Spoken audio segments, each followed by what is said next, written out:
Welcome back to another episode of Rock Boys Football, continuing our deep dive into this Nebraska Cornhuskers program, heading into spring practice, fall camp, the 2024 season. Dill, we took a look at the offensive line, the defensive line, the offensive skill. Now we're taking a look at this Nebraska secondary, going to lump in the linebacker group as well, dive into what we saw from the 2023 film, what it's going to look like in 2024. And Dill, this was a phenomenal unit in 2023, and you start taking a look at what they have coming back in 2024.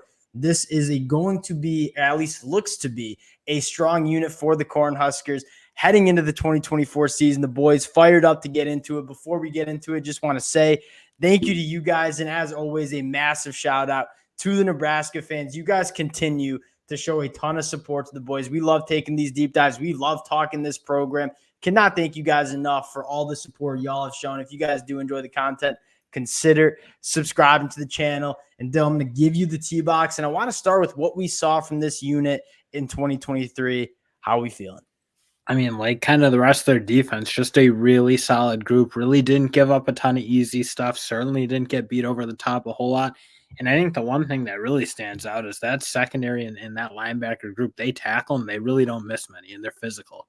That's the first thing I have in my notes. They tackle. You take a look at the missed tackle percentage last year for some of these guys, and kind of keep in mind when you're a cornerback, when you're a safety, when you're a linebacker, you're making a lot of tackles in open space. Tommy Hill, 10% missed tackle rate. Malcolm Hartzog, 8.3% missed tackle rate. You take a look at the transfer Bly Hill at St. Francis last year, 3.6% missed tackle rate. That is such a problem. And you don't really talk about it because it's kind of the fundamentals of football. But when you have the ability to tackle in space, limit those yards after the catch, it's massive. And this Nebraska unit last year tackled extremely well, which was probably one of the biggest improvements you saw from this Nebraska team under Scott Frost to year one under Matt Rhule.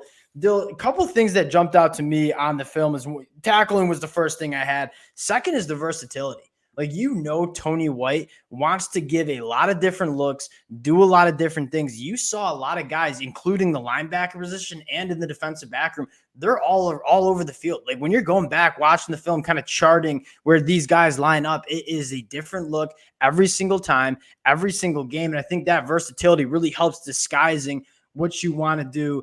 If there's one knock I have, I want to see more turnovers. This is a team that creates a ton of havoc in the backfield, a lot of negative plays, but you take a look at the turnover numbers, only 1.2 turnovers forced per game. That was 100th in the country. And this Nebraska defense was top 10 in a lot of categories going into or from that 2023 season. That one thing I'm looking to maybe take a step in the right direction is turnovers. I mean, Nebraska fans know than anybody else, turnovers win, lose you football games. And I want to see this defense with all the havoc and different looks that they can create. I want to see them force a little bit more turnovers in 2024. And there's really no reason to think they can't. Because again, I think the big thing is you're right. And it's not just like where they line up, but like them being able to drop their nickelbacks into that deep safety look and do things that, again, are just really creative, but also throw teams off. And I thought by the end of the year, how they were able dropping in zones was much more consistent, getting into the throwing lanes a little bit more. And I think you charted from like Minnesota to that Purdue game, kind of, it just looked smoother. It looked like everyone started to get more comfortable. They were in their spots. And I do wonder if that'll start to materialize, especially in year two. Because again, you think of a team like Michigan, I think their first year under McDonald was really good. The new defensive scheme that everyone's been talking about brought that team back, but they didn't turn the ball over a whole lot their first year, and then you've started to see them take it away more. I think that will just come with being more comfortable, not from like a skill set perspective, but just being in the scheme. Yeah, I 100% agree. And this is something that I think Nebraska fans should really be looking forward to is when you bring in a Tony White style defense, it is complicated. There are a lot of different responsibilities and roles that you have to play. And I think that first season, there's a lot more thinking and a lot less reacting. And when you get more to that reacting standpoint where you're just breaking on the football because you know what you're supposed to do, I think that's where this defense, I think, takes another step. And you go back to that 2023 film, it wasn't the lack of turnovers were not necessarily they didn't have the opportunities. They were getting hands-on footballs. They had opportunities to turn the football over. You want to start capitalizing when your defensive backs get a hand on a football, make the play. turn the ball over, set your offense up with a short field. That's kind of what you're looking forward to in 2024. Dill, getting into what this unit looks like in 2024, I'm pumped up for these cornerbacks. I mean, I think Malcolm Hartzog, Tommy Hill, you're looking at two of the better cornerbacks in the Big Ten. A guy like Tommy Hill, maybe inconsistent at times, but you take a look at the physical traits Tommy Hill has. Big, long, smooth mover, faced 46 targets, only gave up 25 catches, tackled really well, had 4 interceptions. And then a guy like Malcolm Hartzog, another cornerback that you talk about, are you comfortable with your 2 boundary cornerbacks? I think Nebraska, Tony White are looking at this unit and saying, absolutely. You add a guy like Bly Hill, who the numbers from St. Francis at the FCS level, ludicrous. Faced 40 targets, only gave up 17 catches, long, lengthy cornerback with a 42% completion percentage when targeted. Though you got 3 cornerbacks that, for my money, I'm extremely excited for this Nebraska program in 2024. And I'm kind of interested to see how they kind of shake this room out, because you kind of look, the one guy they're losing, or the guy they're losing in Omar Brown played that. I think they call it a rover. It's really just a true nickel in my mind. But I'm kind of wondering who takes that spot, because he was really good at it, but then you started to see Herzog work into that role a little bit. Like, do you just put Hill in Bly Hill on the boundary? Because again, bigger, longer, more type boundary type physically corners. And that's not to say Herzog can't play that role, because he was really good in it. But I really like the idea. I think Herzog is a little bit more explosive than Hill in terms of getting down, making tackles. And also I feel like he had the good instincts that kind of to what Omar Brown had in terms of being able to drop into the zone, be able to play the middle of the field a little bit better. I kind of think Herzog's going to play that role and put the other 2 out on the boundary. I think that'd be a really tough unit. And that's going to be a massive position for Nebraska moving forward, right? You look at the old Big Ten West, you're probably not playing a ton of nickel, and those nickels are more kind of responsible for run fills as opposed to dealing with those athletic slot guys. You look at Nebraska, their schedule, you're going to have a nickel that can really deal with tight ends, slot wide receivers. I'm with you. The Hill boys on the outside, long physical cornerbacks, and then you got a guy in Malcolm Hartzog. You can play the nickel when your guy's tackling, and it's not like Nebraska doesn't need to necessarily take their rover or their nickel off the field when they go play Iowa, because they're all tough, and whoever's going to play it is going to be tough. They're willing to take on blocks. Their safeties come down, they take on blocks and hit and tackle. I think this team has more positional versatility than maybe they've had in the past, where they had guys who, okay, this guy can play this role, but do you want to see him playing in a more physical scheme? Everybody tackles. They're all tough. They all do what they need to do. So I don't know that it is that type of defense. Like, do you need to really change it that much given the team? I think the team's got to adapt to that. 100% agree. And then you look at that safety spot and you just kind of start figuring out, and again, I trust Tony White a hell of a lot more than me to figure out what the best roles are for these guys. I want to start with Isaac Gifford. I mean, this is a guy that I was hand up. Like, I was questioning, does he have the athletic ability to operate in space as much as they were going to ask him to in 2023? He shut me up real quick. I mean, Isaac Gifford tackling in space, firing downhill. This was a guy that did so many different things for that Nebraska unit, was phenomenal in coverage. And we say this all the time. Like, one of the biggest aspects of defense is, can you have speed and coverage ability on the field, but also not give up a lot in the run game? Isaac Gifford's that guy that allows you to have that personnel. And you take a look at a guy like Deshaun Singleton, Marcus Buford Jr., guys who battled injuries in 2023. They're probably going to be your starting safeties in 2024. And you noted it best. Those safeties fly downhill. They fill those running alleys. They tackle extremely well. Throwing a guy like Corey Collier, we just said, 7, 8 names that if you're Nebraska, you feel good about playing in that back end of the defense.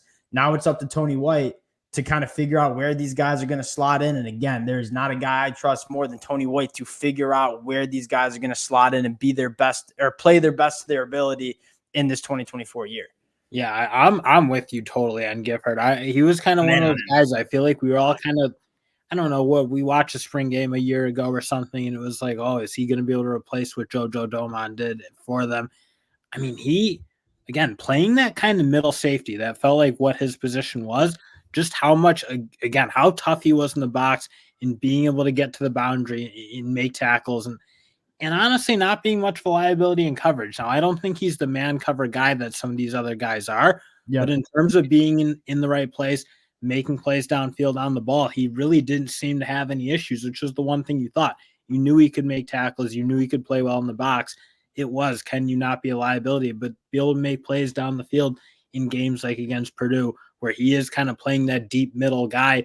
And again, that doesn't play at every play because they do drop. I have the numbers for it, Dale. 280 snaps in the box, 139 at the slot, 257 as a free safety. He literally did everything for this Nebraska defense. And again, that is the definition of what you want in this Tony White defense. Guys that can do every single role, had 18 run stops. I mean, Isaac Gifford, you talk about the most important player for Nebraska on that back end of the defense. It probably is going to him because of the hats and the roles that he plays within this defense. Now, looking at this linebacker spot, you lose two veteran guys, and I'm really interested to see how this shakes out. And like we talked about with the cornerback and safety position, a lot of versatility. I want to talk about Stefan Thompson first, a guy that was really good as an off-ball linebacker. I mean, goes sideline to sideline, make plays in space for Syracuse, familiar with what Tony White wants to do on defense, having played under him, but also a guy that you can line up as an edge rusher and get after the quarterback with.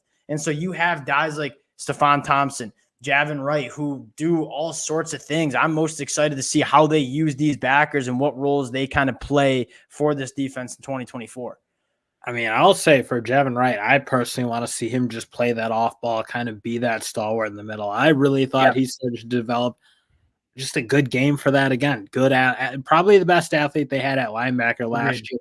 I think he does a good job getting his hands on guys pretty long, does a good job taking blocks on, especially got better and better doing that. Again, it's probably not his thing at the beginning of the year, but I was like watching, when you watch those later games against like Maryland and some of those other teams, I thought he was doing his thing there. I really think he should be their kind of guy at the middle linebacker spot, and then lets guys like Stefan Thompson, Gabayer go around and play that more versatility role, because I do think Javin Wright should be that guy in the middle. And then you have a guy in John Bullock, who I'm a massive fan of. This is a guy that probably isn't going to play a ton on third downs for you, but you talk about, and this is a really important aspect of what Nebraska wanted to do last year. We have to win on first and second down, force these teams in those third and long situations.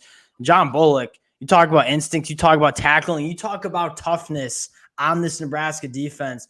John Bullock is that. Another one of those leaders that is massive to get back heading into 2024. The versatility kind of throughout the back end of this defense is going to be massive. And I can't wait to see what all these guys look like year two under Tony White. And that's probably how we'll close it, because, again, you're going to see them be a little bit more comfortable with what the scheme is, what their responsibilities are. And this Nebraska unit was one of the top defenses in 2023. I think there's a lot of reason you can think they can make that step heading into 2024. Another really talented group, another really veteran group. Excited for it. Appreciate you guys rocking with the fellas. Again, if y'all do enjoy the content, consider subscribing to the channel. Would love to hear from you guys in the comment section as well. And we'll talk to y'all later. Peace.